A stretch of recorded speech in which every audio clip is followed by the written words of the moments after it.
नमस्कार। आप सबका साई वाणी में मैं स्वागत करता हूं। मेरे परम मित्र भाई और बहनों, आप सबको मैं आज एक साईं बाबा का अलग संदेश देना चाहता हूं। कुछ खर गुजरने के लिए मौसम नहीं मन चाहिए, मैं क्यों बोलता हूं? क्या करना है हमें, हमारी मंजिल क्या है? बहुत सारे लोग देखे मैंने, भटक गए लोग, बहुत बड़े भटक गए। जीवन में छोटे छोटे राज होते हैं अपने, और उन्हीं राजों को लेके हम बहुत बड़े उसके ऊपर निर्भर हो जाते हैं। और बड़े से बड़ा राज बहुत आसान होता है कि हम अपने खुद को समझें। हम भटकते हैं, हर कोई आज भटक रहा है। जागा हुआ आदमी चक्कर से बच जाता है। एक ही जीवन में सबसे बड़ा साई वाणी का आज संदेश है। श्रद्धा और सबूरी के साथ साईं बाबा ने जो संदेशा दिया है कि जागो, अपने खुद को जगाओ। फिर जब होश में आओगे ना तो कुछ भी करो, गलत नहीं करोगे आप, क्योंकि जागने की कोशिश ही धर्म की प्रक्रिया है। मैं हमेशा कहता हूं कि जब भगवान कृष्ण को अपने जीवन में कार्य करना था तो उन्होंने अपने जीवन के लक्ष्य को तय किया, और हर एक लक्ष्य को, हर एक जीवन के कार्य को उन्होंने अपना समर्पित जीवन बनाया, और उन्होंने बड़ा कार्य किया और भगवत गीता को हम सबको समर्पित किया। साईं बाबा ने अपने जीवन में क्या क्या किया, लोगों को जगाने का काम किया। और यही जागरण जो है ना, इसकी कोशिश करना ही हमारे जीवन की सफलता है। यह मत समझना जागने का विधि एक नाम है, और वो नाम है, एकमात्र नाम है प्रार्थना।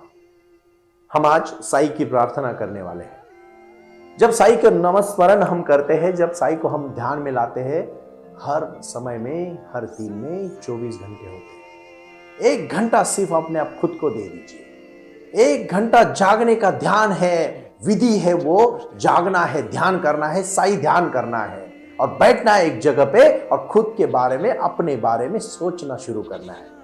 जागना ही एकमात्र उपासना है, बाकी कोई उपासना मैं साईं वाणी के माध्यम से आपको नहीं कहना चाहता। मेडिटेशन एक बहुत बड़ी ताकत है।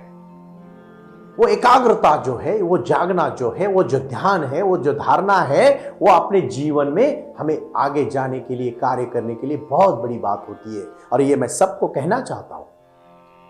क्या जागना होता है? प्रभु के मंदिर में क्या होता है? क्यों पहले हम जागते हैं? क्या वृत्तियां होती है उसमें? कौन सी? हम देखो, हम बहुत बड़ा महल बनाते हैं, लेकिन उस महल में कहीं ना कहीं तो हम थोड़ा सा कचरा डालने के लिए कोई डस्टबिन रखते हैं कि नहीं रखते हैं? हम दिन भर सुबह से लेकर रात तक अपने रोजमर्रा की जिंदगी जीते, और मन में बहुत सारे बुरे विचार आते हैं। एक समय आना चाहिए ना, अरे घर कितना भी अच्छा हो, अगर आप केला खाए और छिलके फेंक दिए, केला खाए छिलके फेंक दिए, केला खाए छिलके फेंक दिए, तो पूरे घर में छिलके हो जाएंगे। तो घर कितना भी सुंदर हो, घर तो खराब दिखेगा। मन का भी वैसा ही है। जो पढ़ोगे, जो जानोगे, जो लोगों से मिलोगे, जो वार्तालाप करोगे, जो प्रार्थना करोगे, भगवान को नामस्मरण करोगे, और इसी में से अच्छा अच्छा निकाल के बुरी बुरी चीजों को आप कचरा कूड़े में डाल के फेंक दोगे, तो घर भी सुंदर रहेगा। अगर केला खा के केले के छिलके हम बाहर डस्टबिन में डाल देते हैं, तो हमारी जीवन कितना सुंदर हो जाता है, घर कितना सुंदर हो जाता है। उसी प्रकार हमारा जीवन भी सुंदर होना चाहिए। तो मन के कड़ा कचरे को बाहर फेंकने के लिए, कूड़ा कुबट को बाहर फेंकने के लिए, करकट को बाहर फेंकने के लिए हमें क्या चाहिए? हमें चाहिए खुद को शांत करना, धीरे धीरे अपने चित्त को निर्मल करना। और जब वो चित्त निर्मल हो जाता है ना, तो याद रखिएगा, जब आकाश में चांद तारे आ जाते हैं, और जैसे आकाश में चांद तारे आते हैं ना, तो उसकी प्रतिमा झील में दिखती है। और अगर झील एकदम निर्मल हो ना, तो चांद तारे ऐसे लगते हैं कि झील में उतर गए हो। मन की झील अगर साफ और निर्मल है ना, उसी प्रकार हमारे जीवन में शांतता के माध्यम से, ध्यान के माध्यम से हमारा दर्पण चित्त शुद्ध हो जाता है। और जैसे आकाश के चांद तारे झील में, अगर स्वच्छ झील हो तो एकदम अच्छे दिखते हैं, एकदम साफ सुथरे दिखते हैं, एकदम क्रिस्टल क्लियर बोलते हैं उसको, एकदम क्लियरिटी के साथ दिखते हैं, सुंदरता के साथ दिखते हैं। जैसे है वैसे दिखते हैं। वही झील में अगर कीड़ा कचरा हो, वही झील अगर खराब हो तो दिखेंगे? नहीं दिखेंगे। मन का दर्पण अगर मेडिटेशन और ध्यान के माध्यम से शुद्ध हो गया, भगवान के आशीर्वाद से शुद्ध हो गया, प्रार्थना से शुद्ध हो गया, तो हमारा जीवन एक सुंदर जीवन हो जाएगा। और मैं यही कहना चाहता हूं कि इसी कार्य को लेकर हमें आगे चलना है। साईं वाणी का दूसरा और महत्वपूर्ण विषय है, मैं जो आपके सामने शेयर करना पसंद करता हूं, कि हमें हमारे जीवन में जब चित्त निर्मल हो जाता है तो हमें हर कोई अच्छा लगने लगता है, हमारी निर्मलता सुंदर हो जाती है, हमें परमात्मा दिखाई देता है, फिर वो चाहे किसी चीज में क्यों ना हो। पढ़ाई में जब हम आगे चले जाते हैं तो हमें जीवन में एक एक बात को, हमें फूल में भी परमात्मा दिखने लगता है, पत्थर में भी परमात्मा दिखने लगता है, मनुष्यों में भी दिखने लगता है, पक्षियों में भी दिखने लगता है, पदार्थों में भी दिखने लगता है। और जब सुंदर इतना आयुष्य हो जाता है, जीवन हो जाता है, तो हमारे जीवन में एक आनंद आता है। जीवन का जागरण होने के बाद क्रांति हो जाती है। मैं सबको एक ही बात कहना चाहता हूं, साईं बाबा ने हम सबको आशीर्वाद दिए हैं, किस कार्य के लिए दिए हैं, और इसकी मैं छोटी सी कहानी आपको बताना चाहूंगा।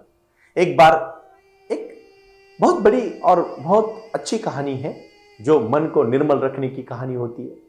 सिकंदर पूरा जगत जीतने के लिए निकला, और जीतते जीतते जीतते जीतते यूनान तक आ गया। यूनान का एक फकीर था डायोजनीस, बहुत बहुत नामचीन फकीर था। तो सिकंदर भी बहुत चाहता था कि उसको मिले। तो सिकंदर ने अपने सैनिकों से कहा, जाओ डायोजनीस को कहो, उसको महान सिकंदर मिलना चाहता है, उसको लेके आओ।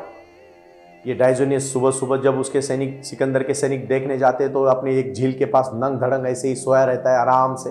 सुबह की सूरज की किरणें अपने ऊपर लेता है, तो आराम से उधर सोया रहता है, एकदम नंग धड़ंग आदमी, फकीर आदमी। तो सिकंदर के सैनिक पहुंचते और बोलते, आप बड़े महान हैं डायोजनीस, और बहुत नसीबवान भी है, महान सिकंदर के सैनिक आपको लेने आए हैं और सिकंदर जी आपको मिलना चाहते हैं।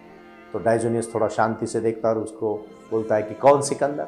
मैं नहीं जानता कौन सिकंदर है, और फिर भी अगर कोई बड़ा आदमी है तो जरूर कह देना उसको कि डायोजनीस उसको मिलना नहीं चाहता, अगर वो चाहते तो उसको मिलने के लिए आ सकता है।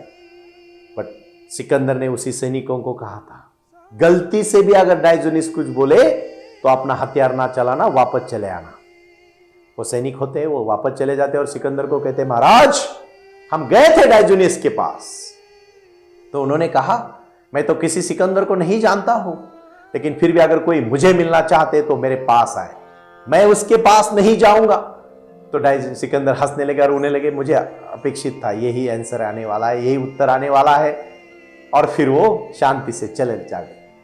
सिकंदर खुद अपने घोड़े पे बैठ के उसको मिलने चला जाता है, और जब देखता है कि वो झील के पास एक नंग धड़ंग आदमी आराम से सुबह की सूरज की किरणें लेते हुए सो रहा है, मस्त हंस रहा है, नाच रहा है, झूम रहा है, तो सिकंदर कहता है, डायोजनीस मैं सिकंदर हूं। तो डायोजनीस उसकी तरफ देखता है, बोलता है, हाँ बोलिए, मैं आपके लिए कुछ करना चाहता हूं, आप बहुत महान फकीर है, मैंने सुना है आपके बारे में चर्चे बहुत है, मैं कुछ करना चाहता हूं आपके लिए। तो डायोजनीस उसकी तरफ देख के हंसता है और बोलता है, आप एक ही चीज करिए मेरे लिए, अगर करना चाहते हो तो थोड़ा सा बाजू हट जाइए, क्योंकि आपके कारण जो सूरज की किरणें हैं ना, वो मेरे ऊपर नहीं आ रही है, और मैं बहुत सूरज की किरणों का आनंद ले रहा हूं, मुझे मेरे जीवन में मस्ती में जीने दो। तो सिकंदर चकित हो जाता है कि मैं खुद बोल रहा हूं तुझे क्या चाहिए और तू कुछ भी नहीं मांग रहा है, तो वो बहुत बहुत चकित हो जाता है। कहानी जरा ठीक से सुनिएगा आज, ये बहुत महत्वपूर्ण, हम सबके लिए बहुत महत्वपूर्ण कहानी है। तो वो सिकंदर बहुत नम्रता के साथ उसके सामने पेश आता है। देखो जगत जेता सिकंदर है, बट ज्ञान के सामने पेश आता है, क्योंकि उसको पता है डायोजनीस कोई आम आदमी नहीं, वो फकीर है, साईं बाबा एक फकीर है, भगवान है। हम सबको आशीर्वाद देते हैं ना, तो बहुत हम नम्रता के साथ उनके सामने लीन होना जरूरी है। वहां घमंड नहीं चलेगा, वहां आपकी अकड़ नहीं चलेगी, वहां आपका थोड़ा सा ज्ञान नहीं चलेगा, वहां चलेगा तो सिर्फ अपना विचार चलेगा, नम्रता चलेगी, शालीनता चलेगी, सुसंस्कृतपना जो होता है ना, एक सुसंस्कृत, एक कल्चर्ड आदमी चलेगा। और नम्रता और ध्यान के साथ जब आप चाहते हो तो कल्चर्ड हो ही जाते हो। तो उसी प्रकार वो निकलने जाता है। तो जब वो नम्रता को झुकता है तो डायोजनीस बोलता है, देख तू कौन है मैं नहीं जानता हूं, बट एक बात जरूर जानता हूं, तू क्या करने जा रहा है। तो सिकंदर कहता है, मैं पूरे विश्व को जीतना चाहता हूं महाराज, मैंने आधा तो जीत लिया और मैं आधा अभी जीतने जा रहा हूं। तो डायोजनीस हंसता है, बोलता है तू कभी जीत नहीं पाएगा, तू कभी जीत नहीं पाएगा। सिकंदर बोलता है कोई बात नहीं। तो डायोजनीस फिर से कहता है कि फिर तू जीत के क्या करना चाहता है? जीत के कुछ नहीं, बस आपके जैसा आनंद लेना चाहता हूं, फिर मैं जिंदगी को जीना चाहता हूं। सिकंदर कहता है डायोजनीस को। फिर डायोजनीस कहता है तो अभी ले जीना, आगे का किसने देखा है? आज जी ले भाई, तू अभी जीना शुरू कर। तो क्यों आगे के लिए समय वेट कर रहा है? क्यों बर्बाद कर रहा है समय? वो समय कभी नहीं आएगा। सिकंदर उसको नम्रता के साथ डायोजनीस को कहता है महाराज आपका मैं सुन लेता हूं, बट मेरी खुद के साथ कुछ भावना है, कुछ विचार जुड़े हुए, कुछ कमिटमेंट है मेरी खुद के साथ। हमारी नहीं होती क्या, घर गाड़ी बंगला बढ़ा लेंगे और बढ़ा लेंगे और बढ़ा लेंगे और कभी बड़ा नहीं हो पाता है। उसी प्रकार सिकंदर भी बोलता है।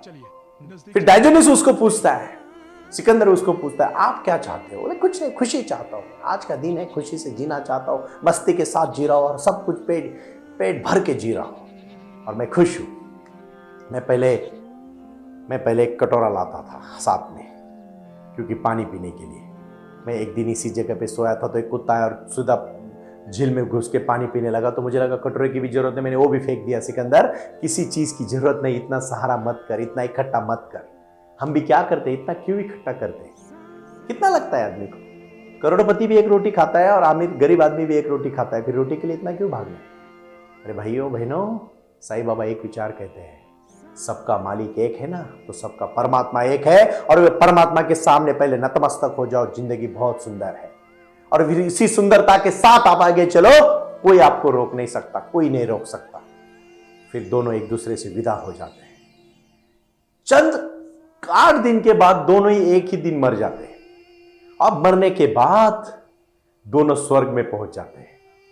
तो स्वर्ग में भी वैसे ही होता है कि भगवान के सामने लाइन में खड़े होते हैं, तो आगे होता है सिकंदर और उसी के बिल्कुल पीछे होता है डायोजनीस। तो सिकंदर कहता है देख डायोजनीस, तुम यहां भी मेरे नसीब में आ गए और हम दोनों एक दूसरे से मिले हैं। डायोजनीस एक बात उस सिकंदर को कहता है, वो बात आज सबको साईं का संदेश आया, आप सब सुनो। डायोजनीस कहता है सिकंदर तेरा सपना पूरा नहीं हुआ, तू आधा छोड़ के आया है, तू जी के नहीं आया है, तू जीने के सिर्फ सपने देख के आया है, और मैं तो हर दिन जी के आया हूं, मैं भर के आया हूं, तू खाली आया है। फिर उसी प्रकार सिकंदर डायोजनीस को नमस्कार करता है। भाई और बहनों, कहानी छोड़ दीजिए, कहानी को इतना ज्यादा सीरियस मत लीजिए। जीवन में यही हो रहा है। कोई बच्चा जन्म लेता है, बोलता है अच्छा पढ़ाई करूंगा, अच्छा पढ़ाई करने के बाद अच्छी नौकरी करूंगा, अच्छी नौकरी के बाद अच्छी छोकरी के साथ शादी करूंगा, फिर अच्छा घर लूंगा, फिर बच्चों को जन्म दूंगा, फिर बच्चों को पढ़ाऊंगा, फिर बच्चे पढ़ेंगे, फिर उनकी शादी करूंगा, फिर आराम से जीऊंगा, और इसी सब चक्कर में जीना भूल जाता है।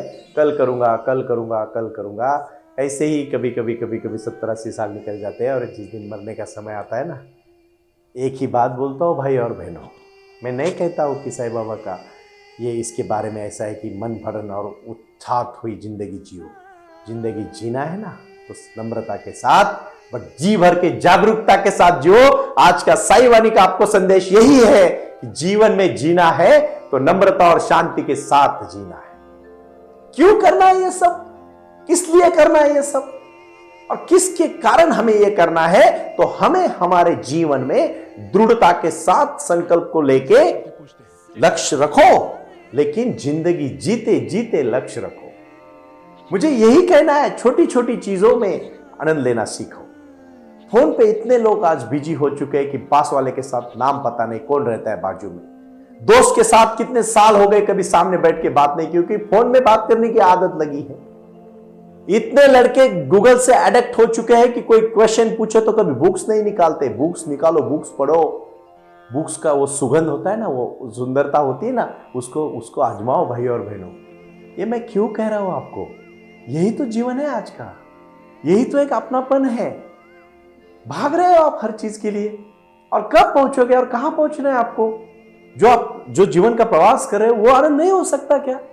और होना चाहिए कि नहीं होना चाहिए? आप अपने मन को पूछो, होना चाहिए कि नहीं होना चाहिए? मान लीजिए आपको कहीं पहुंचना है और आप पहुंच गए, फिर उसके बाद वहां जाकर राह देख रहे हो। आराम से चलो, हड़बड़ी मत करो, जल्दबाजी मत करो। ध्यान धारणा को अपने जीवन में आत्मसात करके जीवन में समर्पण का कार्य करने की क्षमता जिस दिन आप में आएगी, उस दिन आपको कोई नहीं रोक पाएगा। और इसलिए मैं एक बात आपको आखिरी में कहना चाहता हूं, जब चित्त शुद्ध हो, निर्मल हो, तो अपने जीवन में कार्य करने के लिए आपको कोई नहीं रोक सकता। दूसरी बात होती है कि जब आपका चित्त शुद्ध हो जाता है तो सब कुछ प्रसन्न दिखने लगता है, तो कटुता कम हो जाती है, दूजा भाव कम हो जाता है।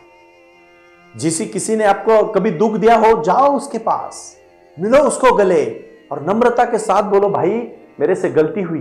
दूसरे दिन देखो कितनी अच्छी नींद आएगी आपको। जाओ उसके पास, मिलो। क्षमा करने में बहुत बड़ा भूषण है, लेकिन दिल बड़ा करो, दिल मैला मत करो। एक कहावत है, बहुत अच्छी कहावत है, वो मैं आपको यहां कहना चाहता हूं। दूसरों के बारे में अच्छा सोचोगे ना तो अपना वकोबुक अच्छा हो जाएगा, और दूसरों के बारे में अगर खड्डा खोदने का सोचोगे, गड्ढा खोदने का सोचोगे, हम खुद खड्डे में जाके गिरेंगे, कोई शंका नहीं उसमें। यही तो होता है, यही तो होता है जीवन में भाइयों और बहनों। आप क्यों भूल जाते हो इन सब चीजों को? जानो ना, खुद को जानो और फिर अपने लिए आत्मसात करो कि मेडिटेशन क्या है, ध्यान क्या है, जागरूकता क्या है, विचार क्या है। दूसरा महत्वपूर्ण बात है व्यवहार। मैं जिस विचारधारा को मानता हूं वो विचारधारा एक ऐसी विचारधारा है कि हम जो करना चाहते हैं, जो हम अपने खुद में बदलाव लाना चाहते हैं ना, वही बदलाव हम दूसरों में देखना शुरू करो। पहले खुद में देखना शुरू करो। जो मेरा सहयोगी जिस तरह से बदलाव लाना उसका जीवन आपको अपेक्षित है ना, वैसे जीवन आप करो। आपको लगता है कि नहीं पड़ोसी ने अच्छी बात करनी चाहिए, तो आप क्यों नहीं उसके साथ अच्छी बात करते हो? आपको लगता है कि नहीं ऑफिस में सब अच्छा होना चाहिए, तो आप क्यों नहीं अच्छे मन से जाते हो? Positive thinking always support you. मैं बहुत विश्वास के साथ कहना चाहता हूं कि सकारात्मकता का जीवन, जो जागरूकता का जीवन है, उसमें निर्मलता आएगी, और फिर एक बार जीवन अगर आपका बन गया ना, तो आपको कोई नहीं रोक सकता। इसमें आखिरी और महत्वपूर्ण मैं कहूंगा एक ही बात, एक ही शब्द, मानवता ही धर्म है, और मानव में ही भगवान है। आप अपने विचारों के साथ जीते हो। अपने विचार शुद्ध कैसे होते हैं?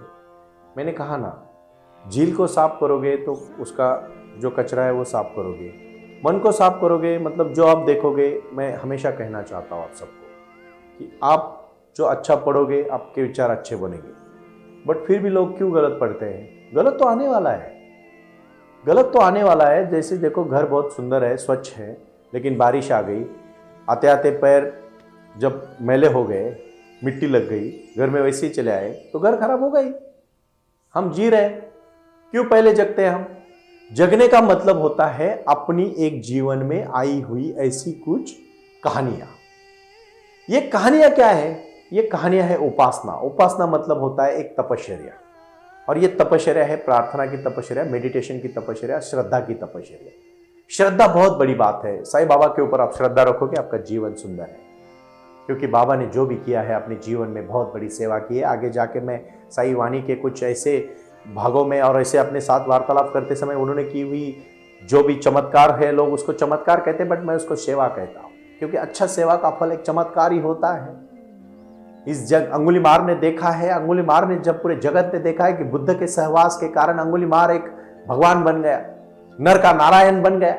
मेडिटेशन करने वाला आदमी गलत चीजों से हट के अच्छा आदमी बन जाता है। आदमी थोड़ा बुरा होता है, आदमी को तो वही शरीर है। ये सूरज के किरणें तो बुरे आदमी को भी वही दिखती है और अच्छे आदमी को भी वही दिखती है।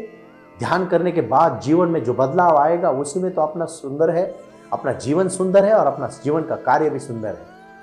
क्यों ना ये बातें को हम एक बहुत अच्छी तरह से साथ में ले? क्यों ना ले? मंजिलें उन्हीं को मिलती है जिनके कदमों में जान होती है।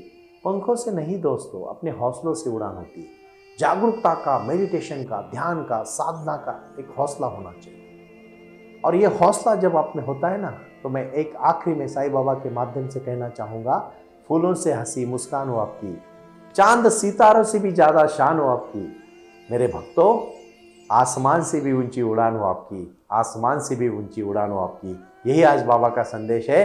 जागरूकता के साथ और ध्यान के साथ जियो। ओम साई राम, प्रणाम।